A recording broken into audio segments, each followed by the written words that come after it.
For 300 years, the galaxy has negotiated with monsters. They are the Kthavar pirates. They leave no witnesses. They show no mercy. In the face of their terror, the Galactic Council chose protocols over people. They paid ransoms. They called it peace. But when a human patrol ship arrives at the scene of the latest massacre, they don't see a problem to be managed. They see an evil to be ended. What happens when a species that refuses to negotiate with murderers finally arrives on the galactic stage? And what will the galaxy do when it learns the terrible price of true justice? This is the Galaxy Warning. Humans don't negotiate with murderers. Before we engage the hostiles, be sure to subscribe to this channel and arm your notifications. You will want to witness what happens next. Alright, let's log the distress signal. The story begins in the void. Captain Zarya watched in horror as plasma fire tore through the hull of her cargo ship. The peaceful Zalithian trade convoy had been traveling the designated safe routes near the Andromeda Gateway when death came for them. The attackers showed no mercy. They were the Kthavar pirates, and everyone in the galaxy knew what that meant. Send the distress signal, Zarya shouted, her ship shaking as another blast hit. Through the viewport, she could see the other Zalithian vessels, burning in the silent darkness. The pirates were not just stealing cargo. They were killing everyone. Warlord Vashtar commanded the pirate fleet from his massive dreadnought, the Bone Crusher. He was 7 feet tall, scars covering his gray skin, his teeth filed to sharp points. For 300 years, his kind had terrorized the galaxy, living only to cause pain and take what others had built. Kill them all, Vashtar ordered his crew. Take the cargo. Leave no witnesses. The Zalithians were herbivores, peaceful by nature. Their ships carried no weapons. They relied on the Galactic Council's protection, on the ancient agreements that kept the trade routes safe. But agreements meant nothing to the Kthavar. Distress signal sent, Zarya's communications officer reported, his voice shaking. Broadcasting on all frequencies. Good, Zarya said, though she knew it would not save them. The Galactic Council would receive the message. They would send diplomats to negotiate with the pirates. The Kthavar would demand payment for any survivors. But there would be no survivors. There never were. The pirates boarded the dying ships like hungry predators. They moved through the corridors, slaughtering anyone they found. Warlord Vashtar himself came aboard Zarya's ship. He walked slowly through the blood-stained corridors, his heavy boots echoing in the silence. He found Captain Zarya on the bridge. She stood straight and faced him with the quiet dignity of her people, even as she faced her end.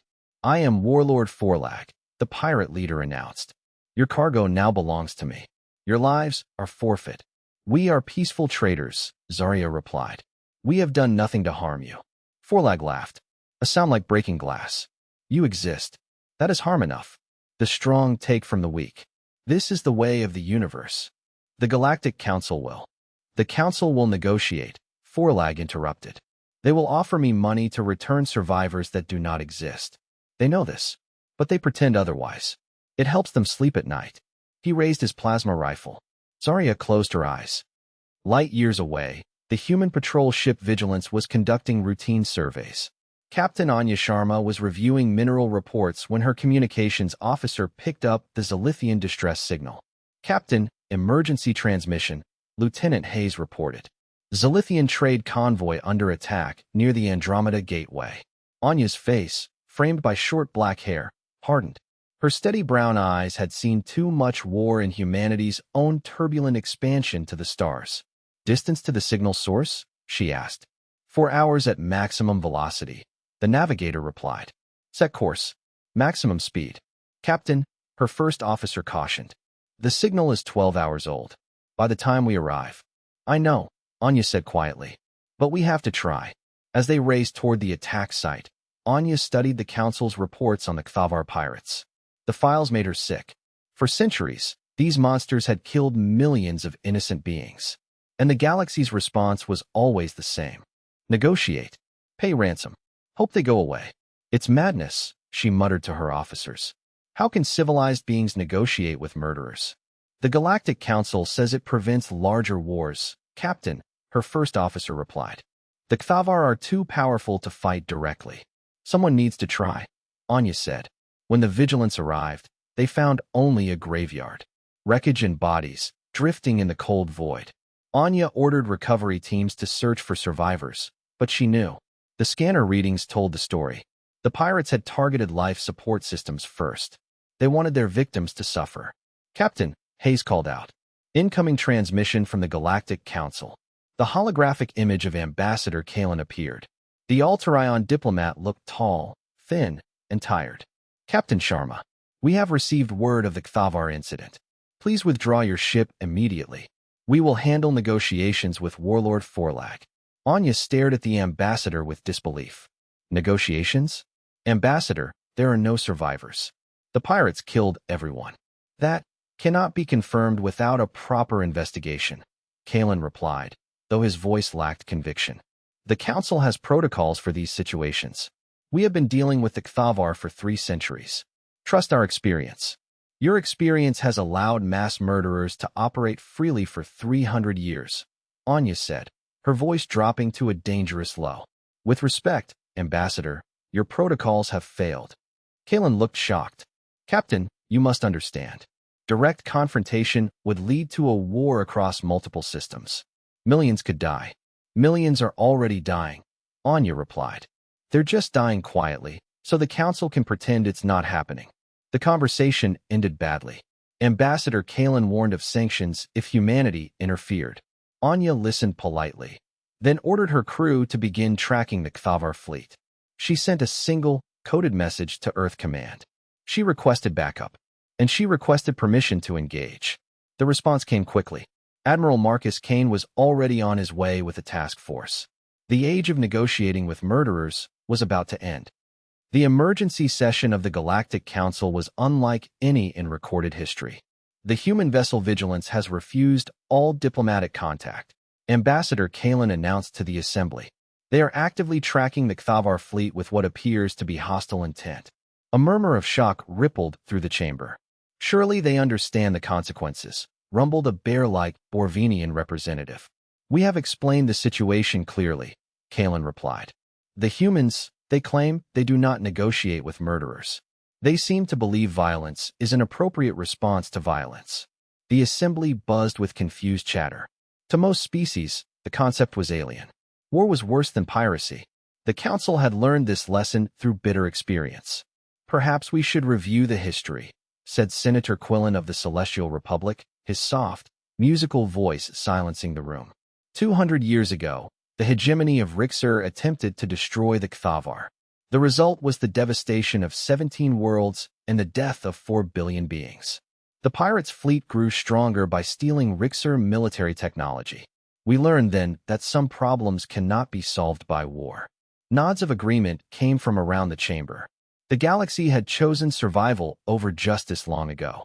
"The humans are new to galactic politics," added a Thraxian delegate, her insect-like mandibles clicking. "Their primitive warrior culture makes them dangerous." "The Vigilance is moving toward the Crimson Nebula," Kalen reported, a tactical map appearing on the main display. "Intelligence suggests the Kthavar have a major base there. If the humans attack, it will be a massacre," stated General Vito of the Draconian Alliance, his reptilian form covered in ceremonial armor. "The Kthavar base is defended by orbital platforms and a fleet of over 200 warships. One human vessel cannot possibly succeed." "What about reinforcements?" "Human Admiral Kane is en route with a task force," Kalen confirmed. "Approximately 30 ships." The chamber fell silent. 30 ships against the largest pirate fleet in the galaxy. It was suicide. "We must stop them," declared Senator Quillen. "Not just for their own sake. If they attack and fail, Vorla G will use their defeat as proof that resistance is futile. He will become even more aggressive." "And if by some miracle they succeed?" asked the Thraxian. "Impossible," General Vito replied firmly. "But if they did, the survivors would scatter across the galaxy seeking revenge. Every trade route would become a battlefield." Suddenly, a new voice cut through the debate. Sharp, cold. "You want to pay the pirates to not fight the people who are trying to stop them?" All eyes turned to the human observer section. Ambassador Eva Rostova stood, her hands clasped behind her back, her expression one of barely controlled fury. "Ambassador Rostova," Kalen said carefully, "your species does not have full voting rights. You are here as an observer only. Then I'll observe, Rostova replied. I'll observe while you discuss paying murderers to continue murdering. I'll observe while you negotiate with beings who kill children for entertainment. I'll observe while you protect the profits that come from trading with blood money. The chamber erupted in angry shouts. You speak of consequences. Rostova's voice cut through the noise. Let me tell you about consequences. In the past year alone, the Kthavar have destroyed 47 merchant vessels. They have killed over 12,000 innocent beings. They have enslaved entire colonies. These are the consequences of your diplomatic approach. You simplify a complex situation, Senator Quillen said elegantly. Yes, the Kthavar cause suffering. But war causes greater suffering. We have chosen the lesser evil. No, Rostova replied, her voice like a hammer blow. You have chosen the easier evil. There is a difference. General Vito's scales bristled. Your species has been in space for less than a century. What do you know of the costs of war? Rostova turned to face him directly. We know enough. We know that evil unchallenged grows stronger. We know that good beings who do nothing become accomplices to atrocity. And we know that some things are worth fighting for, even if the cost is high. The session ended with an ultimatum to the human fleet. Withdraw immediately, or face complete isolation from galactic civilization. Rostova stood and addressed the chamber one last time. You offer us a choice between justice and profit, between doing what is right and doing what is easy. You think this is a difficult decision for my species. She paused, her gaze sweeping across the aliens staring back at her. You're wrong. For humans, this is the easiest choice we have ever had to make. As she walked out of the chamber, she activated her secure comms device. Admiral Kane, this is Eva. The Council has made their position clear. You are free to proceed. The reply came back instantly. Understood. Justice will be served. Warlord Forlag had not felt fear in over a century. But something was wrong. His patrol ships were disappearing. Simply vanishing, without a distress signal. Report, he growled. The outer patrols are not responding, my lord. Silent for over 6 hours. This was the third patrol to go missing. Pirates do not get hunted. We are the hunters. But these humans, they did not behave like other species. They stalked. Aboard the Vigilance, Captain Anya Sharma studied the tactical display. Her ship had been tracking the Kthavar fleet for 2 weeks, learning their patterns. Their arrogance was their weakness. Target acquired, reported Lieutenant Hayes. Kthavar destroyer, moving alone. Range 2,000 kilometers. Execute Plan 7. Anya ordered. The Vigilance's stealth systems were a human masterpiece. The ship could become nearly invisible to most sensors. The Kthavar destroyer, the Never Surrender, was patrolling the edge of the fleet when death came for it. The ship's sensors detected nothing until plasma torpedoes were already tearing through its hull. By the time the pirates realized they were under attack, the human ship had already vanished back into the darkness. The distress signal reached Forlag. The attacking ship appears to be human, my lord. Forlag's blood turned cold. How had they gotten so close without being detected? He sent reinforcements. They found only floating debris. Admiral Kane's task force arrived 3 days later. 37 human ships, moving in perfect, silent formation. Captain Sharma, report. Kane's voice came over the comms from the flagship Retribution. We have eliminated 11 pirate vessels, Admiral. The enemy is becoming paranoid and disorganized. Sharma's expression darkened. Sir, we also found evidence of slave camps on 3 different asteroids. Beings from dozens of species. The conditions are terrible. Kane closed his eyes for a moment. He had read the intelligence reports. The Kthavar didn't just kill. They tortured. They sold children. The lucky ones died quickly. New priority, Kane announced to the fleet. Before we hit their main base, we rescue those prisoners. All of them. The rescue operations began at dawn. Human Special Forces teams infiltrated the slave camps using stealth shuttles. They moved like ghosts, eliminating guards without raising alarms. Sergeant Eva Rostova led the assault on Camp 7. Her team found over 2,000 beings held in conditions that violated every law of civilized conduct. Zalithians, Altarians, Borvenians, crammed into spaces meant for a few hundred. My God, whispered Corporal Martinez. How long have they been here? Some for years, replied a rescued Altarion, his blue skin scarred from abuse. We are property to them. Rostova felt a cold rage build in her chest. Not anymore. You're under human protection now. We're getting you out of here. The operation succeeded beyond all expectations. Over 8,000 prisoners were freed from 12 different facilities. Warlord Forlag watched from his command center, feeling something he had not experienced in centuries. Helplessness. The humans moved with a precision he could not counter. They struck where he was weak and vanished before he could respond. "My lord," his tactical officer reported, "we have lost all outer facilities. 47 ships destroyed. No significant damage to human forces." Impossible. He had built his empire on fear and overwhelming force. But these humans, they were using his own tactics against him. "Prepare the fleet for full assault," he ordered. "We will force them to face us in open battle." "My lord, our scouts cannot locate their main fleet."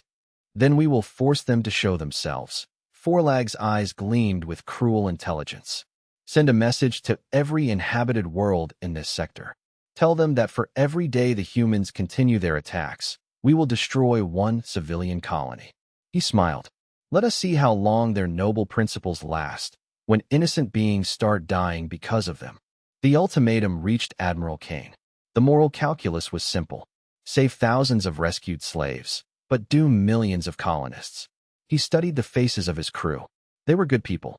The thought of civilian casualties would haunt them. But retreat now would only delay the slaughter. Analysis, Kane requested from his intelligence officer. "Sir, based on Kthavar historical patterns, they will carry out this threat regardless of our actions. If we withdraw, they will attack the colonies anyway and blame local governments for cooperating with us." The logic was clear. The Kthavar would kill those people whether humanity fought or retreated. The only difference was whether their deaths would serve justice or perpetuate evil. Kane opened a channel to the fleet. "By now, you have all heard Warlord Forlag's threat," he began. "He demands that we choose between the lives of thousands and the lives of millions. This is a false choice. The Kthavar have been killing innocents for 300 years. They will continue killing whether we fight them or not. The only real question is whether we will stand by and let them, or whether we will finally make them stop. We are humanity. We do not negotiate with murderers, and we do not surrender to terrorists." He paused. "Set course for the Crimson Nebula. Prepare for Operation Reckoning." The Crimson Nebula was a graveyard of ancient stars. Warlord Forlag waited in his asteroid fortress, his fleet of 400 ships hidden in the swirling red gas clouds. He was certain the humans would come. They did, but not in the way he expected. "All ships, this is Admiral Kane," came the voice over the human fleet's comms. "Execute Operation Reckoning. Show them no mercy." The attack began with precision strikes against the orbital defense platforms. Human ships emerged from the gas clouds like avenging angels, their weapons already locked on. Within 30 minutes, half of Forlag's defenses were crippled. "Launch all fighters." Forlag roared. "We will overwhelm them with numbers." The space around the asteroid became a swirling, chaotic battleground. The Kthavar, D numbers. The humans had superior technology and tactics. Instead of trying to destroy every ship, they targeted command and control systems. Pirate ships that lost communications became isolated, confused, and easy prey. The battle raged for 6 hours. The tide turned. The Kthavar fleet, designed for raids against helpless merchants, began to fall apart against a disciplined military force. Losing, Forlag fell back on his oldest tactic: hostages. He brought his last 437 prisoners to the fortress's main assembly hall. "Men, women, children. Attention, human fleet," he broadcast. "You see before you 437 innocent beings. Withdraw immediately, or I will execute them all. You have 1 hour." The transmission reached Admiral Kane. "Sir," his tactical officer reported, "the prisoners are in the central chamber, deep inside the fortress. Rescue options are minimal." Kane hailed the pirate leader. "Warlord Forlag, release the prisoners. Surrender your fleet. You will receive fair treatment under galactic law." Forlag laughed. "Fair treatment? I know what your law offers. I prefer to die as I have lived with blood on my hands." "Then you choose death," Kane said. "Yes, but not alone. Their blood will be on your hands, Admiral. History will remember that human justice required the sacrifice of the innocent." Kane was quiet. Then he spoke again, his voice cold as the void. You're wrong about one thing, Forlag. History will remember that you threatened innocent lives to save your own worthless existence. It will remember you chose cruelty. And it will remember what happened next. The transmission ended. While the space battle raged and Kane distracted the Warlord, Sergeant Eva Rostova and her Special Forces team executed the Lazarus Protocol. They had infiltrated the fortress hours ago, moving through forgotten maintenance tunnels. The assault began with perfectly timed explosions. Power grids failed. In the chaos, Rostova's team stormed the prisoner chamber. The guards never saw them coming. All prisoners, remain calm, Rostova announced in the universal trade language. You are being rescued by human forces. While Rostova led the prisoners to safety through one route, diversionary teams drew the pirates in other directions. By the time Forlag discovered the rescue, the prisoners were already aboard human ships. He stood alone in his command center, the sounds of battle fading. His empire of terror was crumbling. He had one final act of spite left. Computer, he commanded, activate the Crimson Protocol. He was going to vaporize the entire fortress, and the human rescue ships docked nearby. But as the final countdown began, the blast doors to his command center were sliced open. Rostova and her team stormed in. Forlag stood behind his command chair, a dead man's switch clutched in his hand. You think you have one, he gloated. But the moment my heart stops beating, this device sends the detonation signal. Your choice, human. Let me live and watch the innocents die, or kill me and watch them die faster. Rostova saw the cable connecting the detonator to the command chair. Exposed. In 3 centuries of murder, she asked, stepping closer, have you ever done a single good thing? Mercy is weakness, he snarled. I regret nothing. I was hoping you would say that, Rostova replied. In one fluid motion, she lunged and severed the cable. Forlag roared and pressed the button. Nothing happened. He drew his sidearm, but Rostova's rifle fired once. Vasquez to all teams, she broadcast. Threat neutralized. The trials of the captured pirates were broadcast live across the galaxy. The evidence was overwhelming. The verdicts were never in doubt. Ambassador Eva Rostova stood before the Galactic Council once again. The chamber was packed. The rescued prisoners sat in the gallery, a silent testament to the cost of the old way. The age of negotiating with murderers is over, Rostova announced. Humanity offers a new choice. Join us in establishing the Galactic Justice Initiative, or continue to appease evil and share responsibility for its crimes. Senator Quillen of the Celestial Republic rose slowly, his elegant features marked with shame. Ambassador Rostova, the Celestial Republic wishes to formally apologize. We were wrong. One by one, other representatives stood, acknowledging their failure, accepting humanity's new truth. The galaxy had been warned, and for the first time in 300 years it had listened.